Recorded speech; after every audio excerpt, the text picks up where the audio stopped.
First of all, exercise is a horrible way to lose weight. Running in particular, it's a horrible weight loss strategy for most people. The only people who should be running are... If I could go back in time, I would exercise differently. Our ancestors did not run. The premise of Born to Run, Christopher McDougall's book that you read and that I read, it was a great book. The premise was that we evolved as persistence hunters. But a persistence hunt isn't 2 hours of 7-minute miles. Yeah, not at all. Chasing a gazelle down every day. And do you think our ancestors on a big day of hunting were like, well, we don't have a hunt today, let's go out for an easy 10-miler? Yeah, no, exactly. It was completely antithetical to health. Yeah. It was a waste of calories. If you can't feel the ground, there's a lack of communication there. Your body, really from the feet up now, doesn't know what to do. And so now your feet aren't communicating with the ground. So then that's now going to disrupt your knees, your hips, your low back, all the way up through your entire spine. And so that's one of the reasons, just looking at the science or the philosophical idea behind why walking barefoot is so important is that if your feet aren't right, your whole body's not going to be right. I mean, it's really the ground floor, the foundation.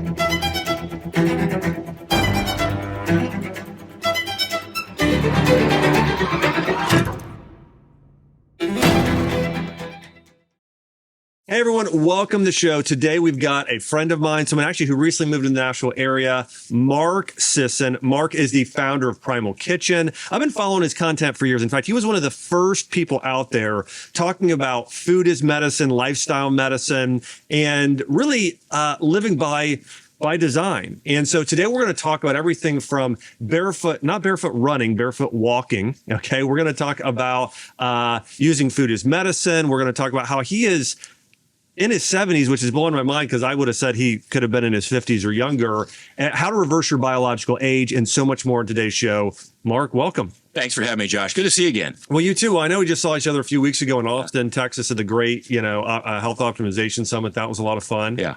And, so many great people there, but it was great just catching up there. I walked up behind you and I saw you and I'm like, well, I was like, who's the guy with the giant traps? And man, you're still, it's unbelievable what great shape you're still in. You just told me 71 years old. Yeah. I mean, what has been, your biggest secret to being able to be this fit and healthy? I mean, I will say, I'm trying to think of, I don't know anyone who is 71 years old who's in as good a shape as you are. I don't know anybody. Yeah, I would argue there's different metrics that we could use to define that, but sort of overall fitness, I'd probably go up against anybody. And when I say overall fitness, I mean, I can't run a 10K like I used to run, and I can't bench press like I used to bench, and I can't, but as a combination of all those things at my age, I've put together my own sort of decathlon, if you will, that includes how much I can deadlift, how fast I can run, how long I can hang from a bar, how long I can hold a plank, how long I can stand on one leg with my eyes closed and my arms crossed. I mean, all these different metrics that we use to sort of define not just longevity, but robustness, robust vitality. Yeah. So thank you. And I live so you say, what do I attribute it to? I mean, I can't overlook genetics, right? I had some parents that contributed a pretty good predisposition toward kind of ectomorphic, mesomorphic body type.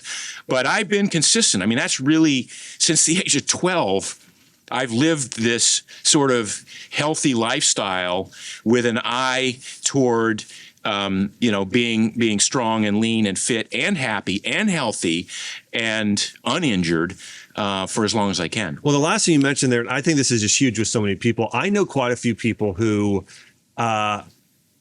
have tried to do what you've done in terms of they've been really conscious about working on mobility and stability and strength and some of those things. Yeah, a lot of times they still get injured. Yeah. I mean, that's one of the biggest single things is injury. That was huge. Yeah. So what are some of the biggest things you've done to both prevent injuries, but if you've had them, to overcome and heal them, as completely as possible? Well, I think the biggest thing to preventing injuries is paying attention. And that's also my biggest drawback when I look back at the times I've been injured, is sort of right on the cusp of an injury.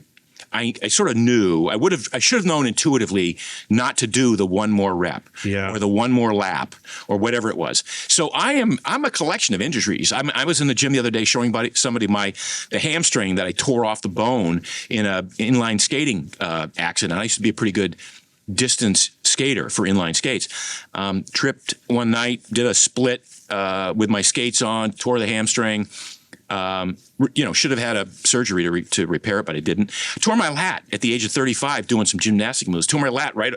I have my lat was torn. I've torn my patellar tendon. I mean, I've got all these injuries that I've had that, in retrospect, were stupid. And, I come from an ancestral point of view. I come from a very sort of Darwinian background of what did our ancestors do to get us to here? How did they evolve over, millions of years of behaviors that sort of favored certain gene expressions and things like that? And if you look back at our ancestors, they didn't get injured. I mean, if they did, they died. It was pretty simple. Maybe they got a little bit of an injury, but they weren't like out lifting weights and trying to do one more repetition for a personal record or something like that, and then tear a bicep tendon or whatever. They didn't do one more set of 200s on the track and tear a hamstring. So we have within us this ability to recognize when things are about to go wrong, and every time I've been injured, I've sort of consciously overridden that sense of like, maybe your workout's done. Maybe it's time to stop this workout and live to fight another day. Yeah. Yeah. I think that like my wife and I, Chelsea, we generally have had very few injuries, but when we got injured, the biggest injuries that I know it still affects me today, still affects my wife today, is when we were doing CrossFit. Yeah. And, it was like this sort of competitive nature sort of started overriding what I think we knew was wise in terms of pushing ourselves. And I will say this too, the way that if I could go back in time, I would exercise differently than I did, especially in my early 30s, late 20s, because I look at my body and there are things like I herniated 2 discs in my back, and my wife had an ACL tear from high school that she re-injured. And, if we wouldn't have those injuries, if we would have been doing other things, I don't think we would have had those same problems. I mean, how much of that is true for you, where maybe you'd exercise differently as you would in the past? No, 100%. 100%. I mean, look, I am where I am today because of not just what I did and how I did it, but also the mistakes I made and the learnings that I had from those mistakes. So I would say in the last 15 years, my primary drive for exercise is to have fun, to enjoy what I'm doing, to play as much as possible, and to prepare for play by doing things that contribute to the play so a little bit of weightlifting, a little bit of sprints, a little bit of a lot of long distance training, a little bit of mobility work, and then once in a while, in a competition, a friendly competition, like I play ultimate frisbee, right? Put it all together so that all those component parts that I built in the gym or on the track now come together in a functional pattern that allows me to have fun, to play, to get a tremendous workout out of it, and most importantly, not get injured. So what I would do is probably, and again, over this last 15 years, the big thing for me is what's the minimum effective dose of exercise that I need to achieve my result. Not what's the most I can do, bust my ass, leave the gym exhausted. I think people don't pay attention to how much central nervous system stress there is in certain workouts. Yeah. And so you'd say, well, my muscles are tired and I have delayed onset muscle soreness, or I have all these things. Many times you also have a central nervous system overload that's going to take days to recover. And if you don't pay attention to that and you come back the next day and the next day and the next day, much like, not to call out CrossFit for this, but a lot of the CrossFit protocol was, kept going and going and going. Yeah. As much as possible over time. And I think back on those sorts of workouts that I did and said, well, I would have been a better athlete. My career would have lasted longer as a competitive endurance athlete, for instance, if I'd stepped off the track 2 sprints before the workout was over, before I said it was over. So those are the minimum effective dose. What's the least amount of work I need to do to look fit, because clearly we want to look fit, but also to be fit as a result of that, to be robust, to be resilient, to come back from that workout stronger, not beat up, but stronger, given enough rest and nutrition, to be able to go into and live my life the rest of the day and then play a game 2 days later, or go to the gym and get stronger 3 days later. Yeah. Yeah. I kind of had a similar, I had a revelation recently where I was taught when weight training that you go until failure, until you're just, and then afterwards, you go to failure again, And one of the things I realized is like once your muscles fatigue, your ligaments, your tendons have to take up more of the stress. And, I don't know a whole lot of people where long term they what's actually causing them pain or lack of being able to go out and do what they want. It's typically less muscle related. It tends to be more joint and connective tissue, ligament, tendon related. Or fascia. Exactly. Yeah. So I much more now when I go to the gym and lift weights, I'm not going until I just can't do the last rep. I'll kind of go until that one's hard. That's okay. Yeah. I'm done. No, that's the metric everyone should use. And it's you train that to be intuitive about it, so that some days I get to the gym and I'm literally 2 or 3 sets into a workout. I'm like, today is not my day to train. Yeah. I didn't look at my HRV or anything. I just sort of intuitively 2 or 3 sets in, I'm like, no, today I should have taken another day off, which I will. Again, central nervous system overload, which happens if you do the workout right. Sometimes that gets as involved as just the rote contracting of the muscle tissue. Yeah, I think a lot of people think that in order to lose weight, maybe the number one thing they can do is exercise. One of the things I've heard you talk about is no, that's not the case. That's not the number one way you should lose weight, and sometimes the way you exercise is different. Like I know you and I both used to be triathletes. Yeah. So throughout my 20s and early 30s, in fact, in college, I was on a triathlon, on the triathlon team. I know that you were a really high level triathlete. So we both came out of that world. And I used to think, hey, this is the ultimate way to, lose weight and be lean. But I know your philosophy is pretty different now. Totally. First of all, exercise is a horrible way to lose weight. I just wrote an entire book, Born to Walk, which the first 100 pages talks about how running in particular is a horrible way. It's a horrible weight loss strategy for most people who engage in it thinking that it is a good weight loss strategy. So where I'm coming from is your body composition is determined probably 80% by diet. So when you become metabolically flexible, when you're able to burn your own stored body fat at rest, at low levels of aerobic output, even sometimes at high levels of aerobic output, when you're able to access your own stored body fat, you burn off that fat that you want to lose. That's the weight you want to lose. You don't want to lose muscle.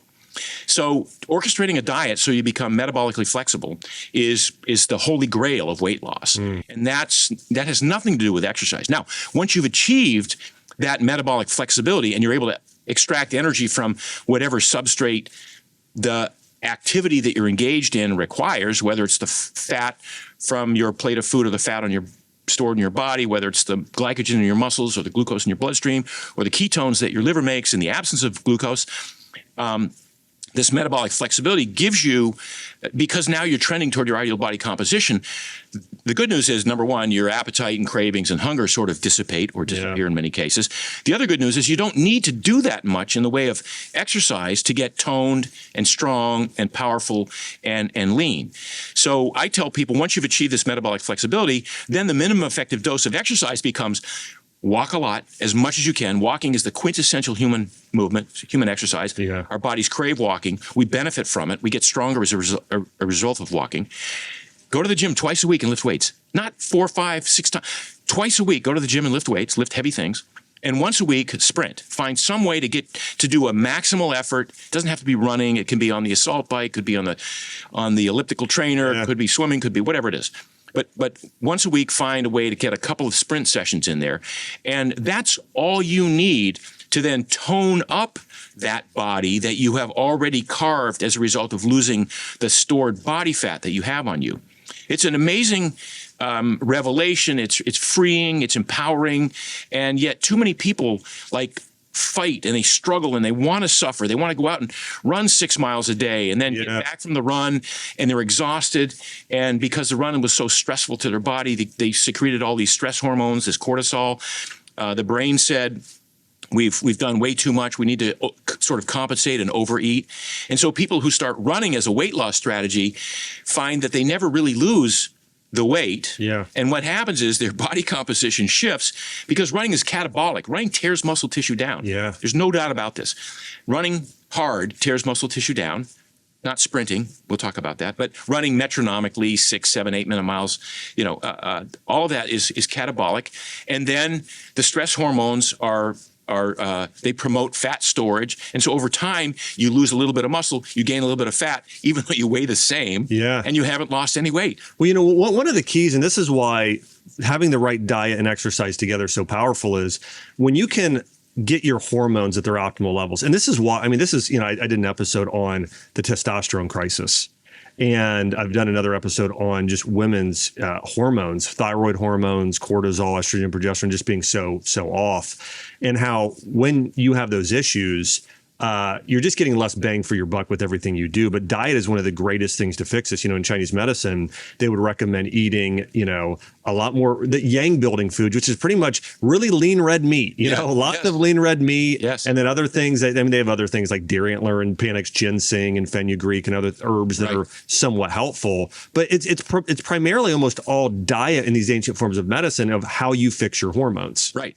And to that point, running metronomically, lots of high-end aerobic stuff, either to triathlon training, lowers testosterone. Yeah. And, the reason that the guys in the Tour de France used to supplement with testosterone and try not to get caught was not because they wanted to build huge muscles. They wanted to have enough testosterone to wake up the next morning and feel like they're alive. Their testosterone levels were so low as a result of the inordinate amount of work they were doing.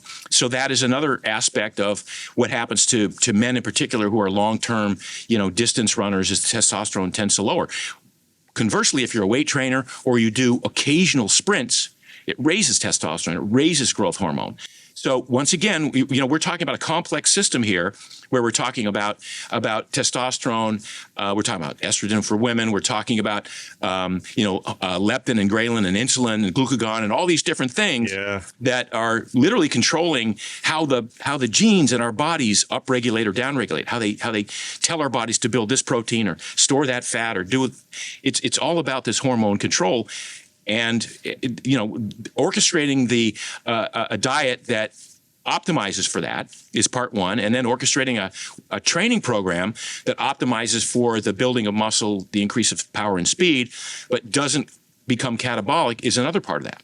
Have you ever done a biological age test? I don't believe in those things. You know what? You don't need to. Yeah. Here's what I would say. If you did, it would be much younger than your age. And I think part of that is what you just said, is really dialing in what the ideal foods are, what the ideal movement is in order to optimize your hormones biologically. I mean, you've probably seen this data on, men in their late 20s today have the same level of testosterone that men did 50 years ago in their 60s. Yeah. And so, it's dropped 33% over the last 50 to 70 years. Male testosterone levels. So, it is really an issue. Yet again, one of the things, and then I see all these men, the first thing they're doing is running and getting testosterone replacement therapy versus using movement medicine, food medicine, all these things that they could do to optimize their hormonal levels. Yeah. Now, let's be clear. I've been doing TRT. I've been doing testosterone replacement therapy for about 10 years. I started in my mid-60s.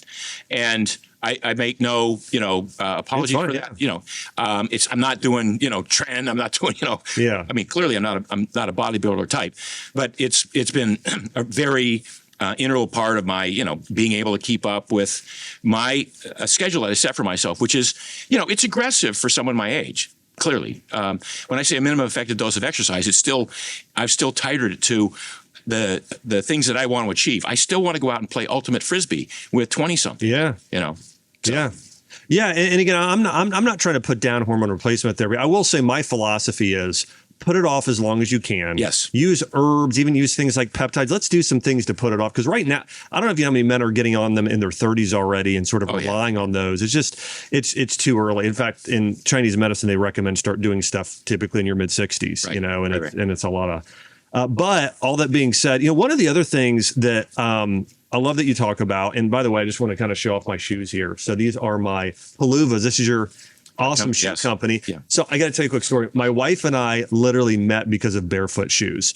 So my wife was online watching videos of of people of this barefoot running trend, and I posted a video forever ago on YouTube of barefoot shoes. Now, at the time, those were Vibrams. Yes. These are 10 times better. Yes. And I want to share why. But Chelsea sort of learned about me, and then she came to visit my clinic, and we met and we hit it off because of barefoot shoes. But I've been wearing some form of barefoot shoes that would have been in 2011. I mean, probably 2010, 2009. I mean, a long time ago. And I read a study on how much traditional shoes cause torque in your knees, in your hips, and all the issues related to that. Talk to me a little bit about, and one other thing I just want to mention about these shoes, why I love them. Most of the shoes today, they have far too much. A lot of the barefoot shoes, they have no cushioning. Right. I found that really bothered my joints. Yes. If I wore them too much. Or when you're wearing regular shoes, most of them have the cushioning is too soft. Correct. So then that was causing issues. The thing I love about these is it's a good amount of cushioning, yet it's a barefoot shoe. Yet it's a very, very high level rubber cushioning to where you're not it's not throwing off your running gait. It's not causing other issues there. So, I mean, the way that these have been designed are just kind of extraordinary. I appreciate that. I mean, that's 2 years of R&D before we even launched our first product. But going back to my experience, I started running with these same five-toed shoes in 2007, and I was an immediate adopter. I'm like, this is amazing. I get this. I've hated shoes my whole life. As a career runner, I did not like the shoes I ran in. I got injured as a result of the thick cushioned shoes because my knees. Feet need to feel the ground. Feet need to feel what's underneath, so that by the time you weight that front foot, when you're walking or running or jumping or whatever, the brain has all the information it needs on how to orchestrate the entire kinetic chain. How much to scrunch the arch, how much to allow the toes to articulate individually around that rock or that stick, how much to roll the ankle outside to accommodate the tilt or the texture of the ground you're walking on so that it does not tweak the knee, how deeply to be able to bend the knee to offset some of the jump that you're making or whatever. All that information instantaneously hits the brain by the time you weight that front foot. If you're barefoot, which is how we spent millions of years as humans evolving. Like, we evolved with these feet as a primary sensory organ. It's our connection with the universe is our feet. Yeah. And then only in the last couple of 100 years have we had these thick cushion padded shoes that negate all of that input, all of that sense. So understanding how feet work, the fact that there's thousands, tens of thousands, hundreds of thousands of nerve endings in the feet that want to feel the ground, we had to create a shoe that allows for individual toe articulation. So even though you can get a shoe that has a wide toe box, for instance, if you've been scrunched up in a shoe your entire life and your feet are deformed, misformed, there's overlapping toes sometimes, there's bunions, feet don't then automatically find this wonderful splay outward when you take off those shoes. It's a reason tens of millions of toe spacers have been sold over the last couple of years. People recognize their feet are messed up. So we create a shoe that has these individual toe slots that allows for the ground feel. So just enough padding, like an extra 3 millimeters of padding beyond what the previous shoes had, to give you the sense of like walking, like if you're walking on a sidewalk or concrete, it feels like you're walking barefoot on a putting green. Yeah. Okay. Just enough, but also thin enough that you can still feel every cobblestone you walk on, every hole you step in, the dimples on the manhole covers. You can feel all that, and it feels wonderful. It feels amazing. The foot wants to feel that. So we combined this ground feel with toe splay, toe articulation. The big toe wants to be out. It wants to be away from the other toes because it is the primary driver of every push-off, whether you're walking or running or sprinting or jumping or dancing. It's the primary driver. It's the last thing to hit the ground, and you want that to be there. You don't want it folded up against the other toes and then over time have your feet like become more duck-footed because you're trying to roll off that big toe and you can't because it's not there. So we're now 2 years into this experience, many tens of thousands of customers who are like, oh my God, this is the greatest. I had no idea I was messing my feet up this way until I put these on. Yeah, it's really the first time that I've worn barefoot shoes and actually said these are perfect in terms of the cushioning, in terms of the ground feel. I'm currently working on a book on cellular healing and reversing biological age and a number of things. And in this book, one of the things I've discovered in writing this is that the first breakdown that happens in the body physiologically is cellular communication. And then, so like circadian rhythms is a great example of this. If you're getting too much blue light at night or not getting enough light in the morning, there's this sort of confusion by the body, and there's sometimes this communication issue that happens also when you eat toxic food or lack nutrients and you lack nutrient signaling. So communication is it's key for relationships. You know, if you want to have a great marriage or a great friendship, you got to have great communication. I think about walking barefoot or wearing barefoot shoes in a very similar way. If you can't feel the ground, there's a lack of communication there. Your body, really from the feet up now, doesn't know what to do. And so now your feet aren't communicating with the ground. So then that's now going to disrupt your knees, your hips, your low back, all the way up through your entire spine. And so that's one of the reasons, just looking at the science or the philosophical idea behind why walking barefoot is so important is that if your feet aren't right, your whole body's not going to be right. I mean, it's really the ground floor, the foundation. Absolutely. We talk about the entire kinetic chain, the posterior chain. And again, all of it depending on this communication with Earth. Now, clearly we can't go barefoot all the time. By the way, I would prefer everyone go barefoot all the time. Yeah. So if we could get away with that, and if we had the surfaces to walk on that we could do that, then I would be barefoot most of the time. But we've created this environment that is pavement and concrete and hardwood floors and marble floors and tile floors and all this other stuff, not to mention all the stuff we could be stepping in. So we need some kind of footwear. So my design was, okay, I want to come up with the optimal footwear, the optimal shoe that allows the foot to do what the foot wants to do, what the foot is designed to do, without compromising the ground feel, without compromising the toe splay, and have it be, a good-looking shoe, because that was also important. Hey, what is your view on this? Because there are a lot of practitioners that have pushed for or pushing for now, like things like orthotics. I remember all the way back in college when I was doing triathlons, I started getting just terrible shin splints. And so, I tried orthotics first time. It might have helped by like 5 or 10%. It never really helped fix the issue. But what's your view on orthotics? So let me tell you, I go back to my original adoption of the thick Nike trainers. And I went to running 50 miles a week in Chuck Taylors, because that's all we could do with those minimalist shoes, to 80, 90, 100, 110 miles a week in the thick training shoes. And I got horrible knee pain. I got chondromalacia. And that's from lack of ground feel. So I couldn't run for almost a season, and I was miserable walking around with a cane because of this. I go to see this guy, one of the first guys, Steven Subotnick in Hayward. Miracle cure. Made these hard acrylic orthotics for me that prevented overpronation of my feet and kept my feet always in a slight supinated position. Okay, my knee pain went away, and I ran for 3 more years until my hips went out. So this is a perfect example of not fixing the original issue, but putting a shim in one part of the kinetic chain, and then having the kinetic chain, having the weakest link be the next thing to break, which in my case was my hips, which ultimately ended my career. So my hip tendonitis was so bad that I went from qualifying for the U.S. Olympic trials in the marathon, 1980, to not being able to run. And as a result of that, I wound up learning how to cycle and swim a little bit, and that started my triathlon career. But it was the shoes that ultimately caused me all these problems, and it was the orthotics that just put a Band-Aid on one of the problems and then put it further up the kinetic chain. It's almost like taking a medication, right? Yeah. You get one symptom, but over time, it's going to cause a whole other symptom. You're not getting to the root of the issue. You're just treating the symptom. Feet want to pronate. Our foot is this multi-planar device that lands in a certain way and then folds and rolls and supinates, pronates, and does all these amazing things that involve torque, that involve loading of certain coiled. The Achilles is one of the greatest loading mechanisms there is, and the people who are sprinters have this great ability that they don't use their calf muscles when they sprint. They're always coiled, right? They're always just landing and pushing and landing and pushing.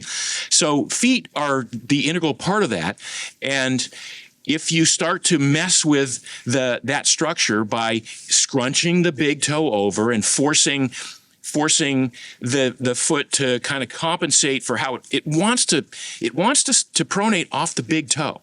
Well, when you can't pronate off the big toe, you roll, you sort of roll inward, and now your arch becomes a little bit flatter maybe. And because you've been wearing supportive shoes that don't allow your arch to even work, because most of the footwear that we wear today has an arch support in it, your arch gets weaker and weaker. So you lose all of this. Like, I know runners who run 50, 60 miles a week have the weakest foot muscles I've ever seen, because they're always locked into this, encased in this supportive, springy, box-like trampoline. And yeah, their lungs are fit, and their whatever, their quads are fit, and whatever, but they're not functioning appropriately as a total human being using the entire kinetic chain.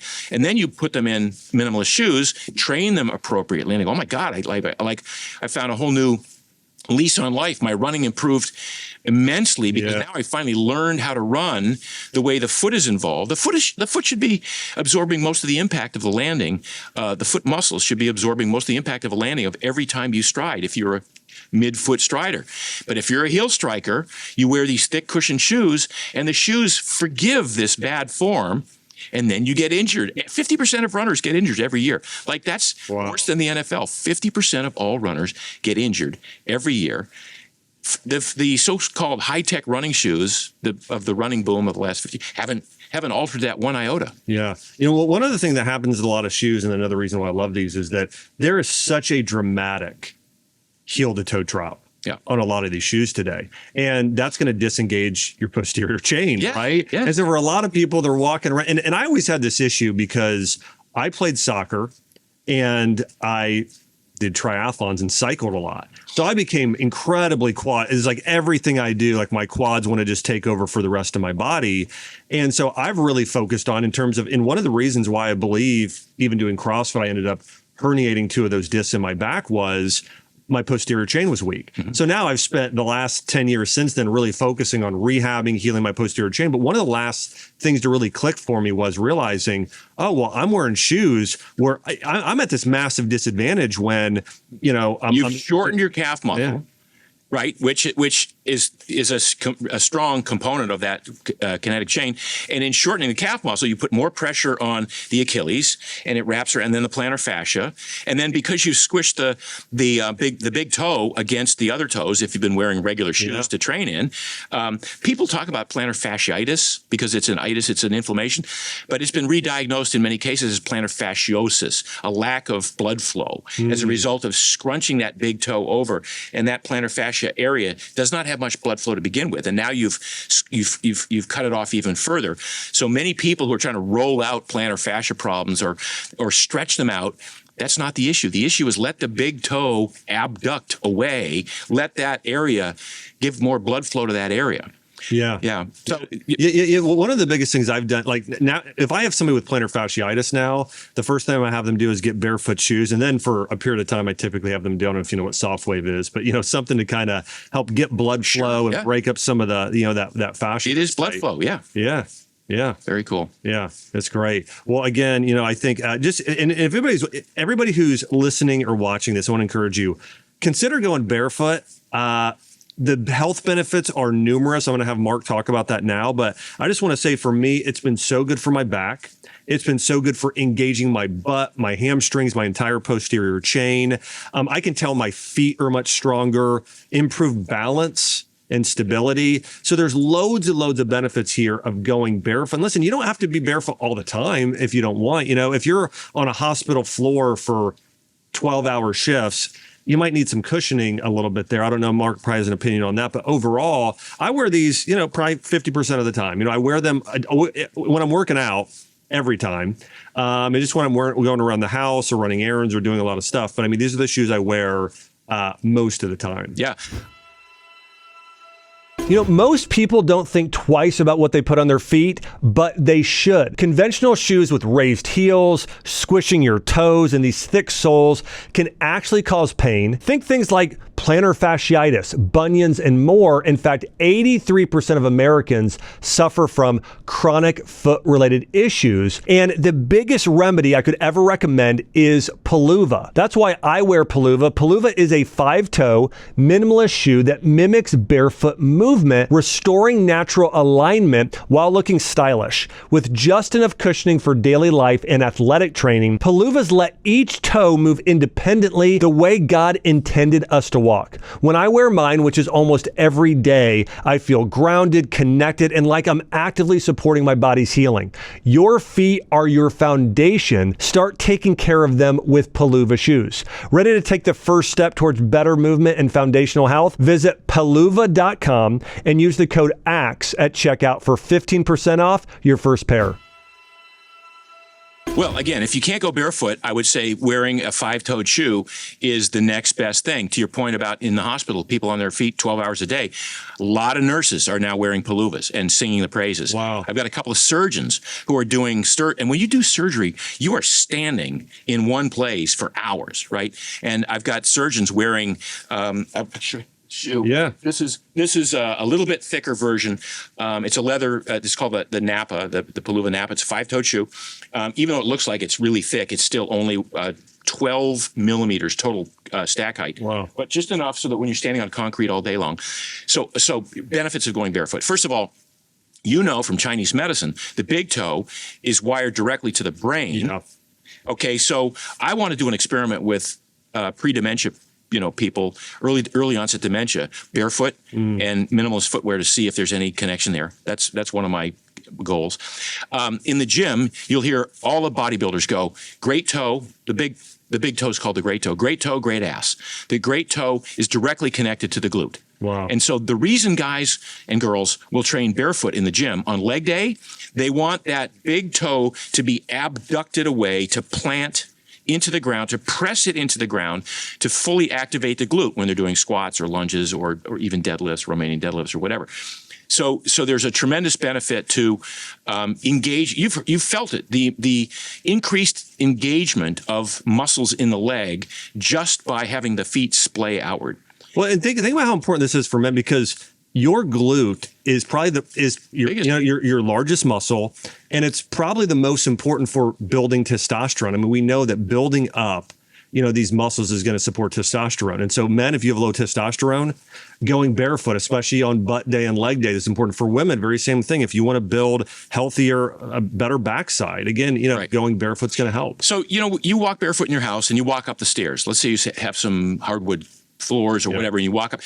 Notice that you step on the metatarsal head and your feet splay. That's probably the most your feet will ever splay outward, is when you are stepping up onto a step. Or if you're sprinting down the beach at low tide on the wet sand, you go back and look at your footprints. That's the greatest amount of splay your toe will get. Your feet want to splay. They're designed to splay outward, not just to improve stability, because that's a more stable platform, but to enhance the strength of each of the component parts of that foot. So every toe should be strong and independent on its own. Clearly, the great toe, the big toe, should be the most. Courtney Conley, do you know Courtney? No. Okay, she's a chiropractor. She's probably, I think, one of the most knowledgeable people about feet and foot health and foot strength in the country. And she will tell you that one of the greater predictors of mortality in people over 65 is foot strength, and particularly big toe strength. That ability to not trip and fall because of either balance or the strength that you have in your foot to recover if you do trip. Because if you trip, you don't have to fall. It's not obligatory that you fall and break a wrist or break a hip. The number of times I trip hiking, for instance, over the years with a backpack on, but never fall. I catch myself, Yeah. So I think the ability to engage that big toe, to build the foot strength so that your feet are stronger, they're more mobile, they're more resilient, your balance is better. You want to go barefoot for that, to get that toe splay. I encourage people to do that test where you're maybe barefoot in your living room and close your eyes, cross your arms, and then stand on one foot and see how long you can hold that. Well, some of that's balance in the brain. Most of that is foot dexterity, the ability to recognize the brain to recognize exactly how much off you are, and then to be able to apply pressure to either the heel or the toe or the little toe, and to be able to maintain that stability. I do that between sets when I'm in the gym. It's a easy way to recover and yet do another sort of form of exercise while you're waiting for the next set to come up. Yeah. One of the things that I'm very, very thoughtful of now is not just exercise. When I was in my 20s and even a good part of my 30s, I was much more thoughtful about how do I look good? I mean, and feel good. But overall, I wanted to feel good in the short term. I wasn't thinking about as much, hey, in my 60s and 70s and 80s and 90s, and how can I be at my height of my, be very fit and active during those times. And so a lot of times, today people have maybe one form of exercise they do and they only focus on that. It might just be weight training. It might just be running. But I think having a real sense now about things like stability, right? Balance, like you're talking about, is just so important. I know that when I think about the people that I know that are the most fit in their 70s, 80s, and 90s, those people there's a couple things in mind. One, they tend to walk a lot, and a lot of times they hike. They do a lot of uphill and downhill. It's the best. And then the next thing is sometimes I'll see these guys at the gym. I remember I walked up to this guy. He's actually a doctor. He was in his 70s, and he gets on one of those kind of half balls, in the gym, the Bosu balls, and he's always doing appropriate, balance stuff. And he says, this is what keeps me from injury. It's what's, he attested that as being a big part of him being so fit, at that point in life. Yeah. I mean, one of my, I used to have a slack line in my backyard in Malibu. I'm trying to figure out where to put it in my house in Franklin right now. Yeah. But a slack line is a great way to develop that sort of balance. And it becomes fine motor skills, because a slack line isn't about like a tightrope walking kind of balance. With a slack line, everything happens below the waist, and you're trying to bring the line back underneath you. You're not trying to stand on top of, say, a metal pipe or something like that. So slack lining is a great way to do that. Again, those one leg exercises, the balance exercises. But I mean, so many of the little things that we used to not think were valuable, like planks or whatever, they're incredibly valuable. And so we do a lot of these, mix and match a lot of these different workouts these days. Like one of my other routines in between sets at the gym is just a dead hang from a pipe, from a bar, because grip strength is another way of another metric for longevity. And as I said, interesting, foot strength and grip strength, your hands and feet. Yeah. So feet are just hands that we developed in a different way. But many people who don't have, it's the best example. People who don't have arms use their feet with very much dexterity. They can do lots of things with their toes. Yeah. Most of us never have that occasion to do that. And so we wrap them up in these attractive, pointy Italian fashion wear, and try to attract the opposite sex and use that as a means of passing the genes along to the next generation. But we evolved surviving as a result of using that contact that we have with the ground as the primary focus. Like everything we do, whether you walk or sprint or jump or dance or get out of a chair or get out of a sofa or get up off your desk, everything you do starts with contact with the ground. And why you would not optimize that? Like athletes, I'm blown away by how little attention world-class athletes and NBA players, NFL players, baseball players don't pay attention to their foot health and their foot strength. Can I tell you, one of the next big things I think we're going to see in pro sports in the future is customized shoes for athletes, and they're going to be barefoot. I mean, they're actually going to be customized for the individual in that way. Yeah. No, I mean, so you mentioned two things that I find fascinating. So you played soccer and you did triathlons. So a soccer cleat wants to mold your foot into a bat, so you can strike the ball. For whatever reason, a cycling cleat wants to do the same thing. Cycling cleats are some of the most uncomfortable shoes you'll ever wear. Certainly going back to the days of you and I competing in triathlons, me even before you. And I remember those days when I would get back from 100. So you know the term the brick. Right. Yeah. All right. So I coined that phrase. I don't know if you know that. No, that's my phrase. Yeah. So if you go back through history, so I used to coach a professional triathlon team in the mid to late 80s, and I would have him do a brick every week. And it was a 100-mile ride followed by a 10-mile run. That's the original brick. Yeah. And but we would do these rides, and I'd get off the bike, and I could not feel my feet after 100 miles. And then I'd put on running shoes and be expected to, hit the ground literally running and go do 10 miles. So I've always been fascinated by whoever it was that said a cycling foot is much more efficient when you scrunch it all together, bind it all together, wrap it tight, and then apply it to a cleat and start applying force. Well, can I tell you what's interesting is, one, I even though that's the way it's been done, I don't know that is actually the best way. Now, maybe with striking a ball, because that's a little bit unorthodox in terms of a movement. We're not going to do that often. But I will say there's no doubt that if you are wearing something that's more barefoot, you should be able to cut laterally better. Yes. And the other thing I would say is the most common, from what I remember, the most common injury in soccer players is hamstring tears. Mm-hmm. Why is that? Well, you get so quad dominant that now your hamstrings are weak. And so they're just, there's such an imbalance there. It's easy to tear. Well, and you get quad dominant. Great point. You get quad dominant because you've bypassed 30% of the forces generated from running or jumping should be created or absorbed by the muscles in the feet. 30% of that should start and be allocated to stronger foot muscles, whether it's, again, a strong arch, a plantar fascia that's been coiled and pushed off, the ankle rolling a little bit. And what do? We tape those feet up. We tape the shoes up, and we wear these thick, restricted things. And then all of that force now has to emanate from the ankles up. And that's how we become that quad dominant. If we were able to, this is one of the things I've said for a long time, but if we were able to retrain the feet and develop a wide, flatter, certainly stiff cleat for athletes like that could absorb some of that initial shock, we would offset.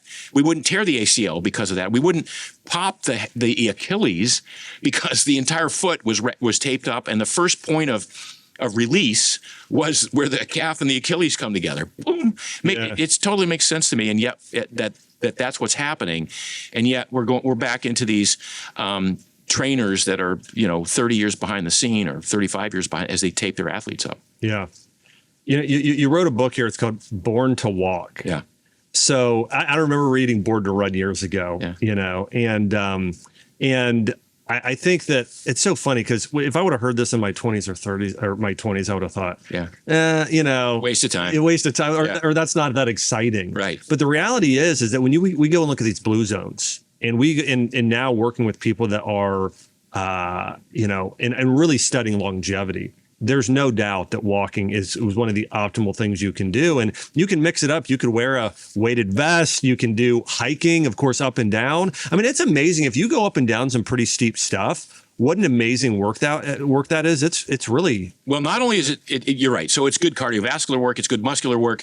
And if you do it in minimalist footwear, it's also amazing foot strength work because every step you take on a hike lands you in a different position. Now, if you're running and you're landing in a different position, unless you're really well trained, it's a gamble. Yeah. But if you're walking, as I say, by the time your foot lands, the brain already knows. I already feel this rock. I already know I should slide to the outside. I should roll the ankle a little bit. I already know how deeply to bend my knee. And so one of my favorite workouts to do, I'm going to the south of France for July and August. I do every year. I do a lot of hiking there. One of the reasons I designed this shoe was to enable me to walk 10 to 12 miles a day in the south of France because that's sort of our yearly pilgrimage. And I hike until I find a meadow or some 200 yards. Then I jog or I run or I sprint. Then with good form, and then I resume my hiking. And so it's a combination of hiking and a little bit of running and put it together. And I think it's the ideal workout. It's what we used to call it fartlek in the old days, right? Speed play. Oh, yeah. Speed play. But it's an incredible workout. I'm not running. I'm not running metronomically 7-minute miles. It doesn't appeal to me anymore. And there's no goal for me to do that. Why would I do that? I'm not, again, horrible way to lose weight. I don't need to lose weight. I don't want to lose weight. It's catabolic to run that often, that far. Yeah, if you want to run once a week, fine. But most people, the only people who should be running are ectomorphs with great lung capacity, who are genetically gifted with their VO2 max, and who have a high pain tolerance. those are the only people who should be running. And they shouldn't be running, but if they want to compete, then let them compete. Yeah. But our ancestors did not run. The premise of Born to Run, Christopher McDougall's book that you read and that I read, it was a great book. The premise was that we evolved as persistence hunters, right? But a persistence hunt isn't 2 hours of 7-minute miles not at all. chasing a gazelle down every day. No, a persistence hunt is crouching and stalking and jogging and sprinting and hiding and tracking for 2 hours until the beast is like overwhelmed. And we have this, cooling system, this evaporative cooling system, our sweat glands, enable us to go up and jab a spear in it, which we, that's our weapon.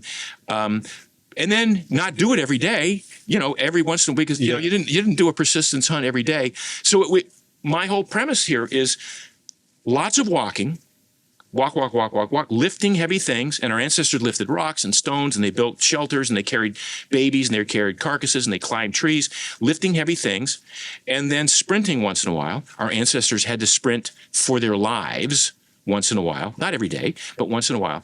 Those component parts allowed the men to go out and do a persistent hunt once a week, once every 4 days, whatever it was. And do you think that our ancestors after they'd had a big day of hunting were like, well, we don't have a hunt today, let's go out for an easy 10-miler? No, exactly. It was completely antithetical to health. It was a waste of calories. Well, even if we go back even 100 years ago when most jobs, I think maybe it's even 200 years ago, but 50% of jobs were agriculture related, and you had blacksmiths and everything else. And it's like we were spending so much time outside. Yes. So much time in the sun, barefoot in the sun, fresh air. Very, very in the soil. The germ theory of disease, all of that, right? Exactly. And so much of sickness today is just living out of tune with nature. Yeah. It's just living out of tune.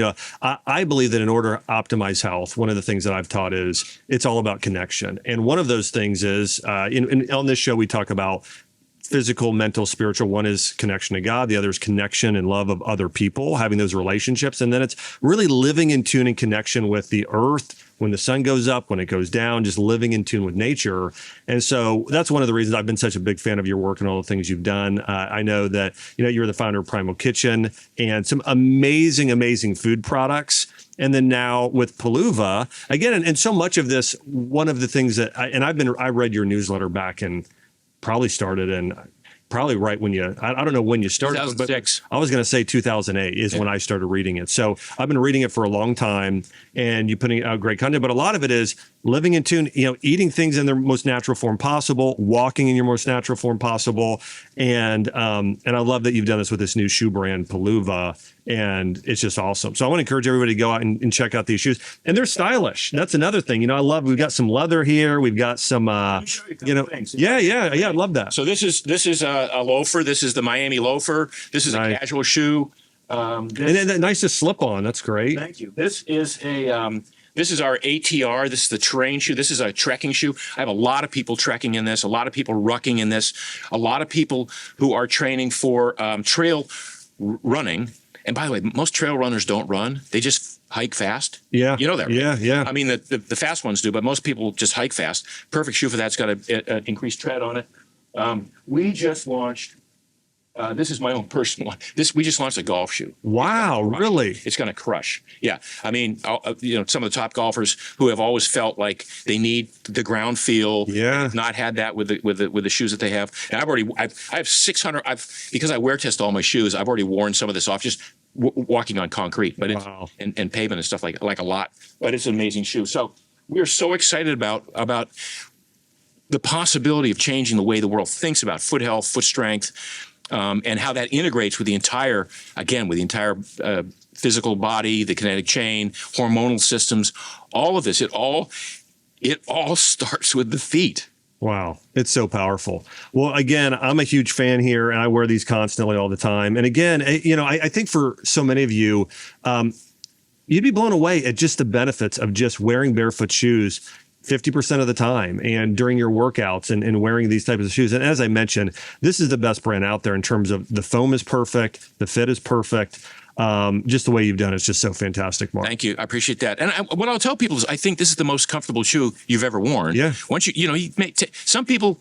It takes about 2 weeks, I think, to fully adapt. Yeah. But overall, yeah. But within a couple of days, you go, oh my God, like I can't believe like how dexterous my toes are and how great this feels. Right. Yeah. It's fantastic. So, and especially if you've got chondromalacia patella, if you have plantar fasciitis, if you have back pain, if you have knee pain, if you need to rehab your ankles, it's great for that, but also it's great to prevent all those things for longevity, for your health span. So I want to encourage you guys, go and check out Peluva here by Mark Sisson. These shoes are amazing. And hey, we have a deal. We have a deal. Should we talk about that? Yeah. Go ahead. Yeah. No. So we have a 15% off introductory deal for any of your viewers, listeners, and it's Axe. Code Axe. Code Axe. And so go to peluva.com. Yeah. Okay, that's PELUVA.com. Use the code AXE, that's AXE, and 15% off. So, Mark, that's so kind of you to do that. No, it's my pleasure. Yeah. I want the world to experience this. Yeah, I do as well. We're so grateful for you, for everybody who subscribed to the show, who shares this podcast out there. And again, everybody I bring on here, like Mark, it's because I want you to take your health to the next level. No matter what you're doing, I want you to prevent the injuries. I want you to be 90 years old, playing with your grandkids, bringing them to Disney World, or rucking and hiking here, traveling through Europe or France, like Mark here is able to do. And so anyway, just thanks so much for watching, everybody. And hey, if you're watching on YouTube, what was the biggest piece of advice that Mark shared today, or that piece of wisdom that you thought, wow, I didn't know that? And have you worn Barefoot shoes before? Have you worn Peluvas? Hey, we'd love to hear from you on YouTube in the comment section there as well. Hey, thanks so much for watching. We'll see you on the next episode.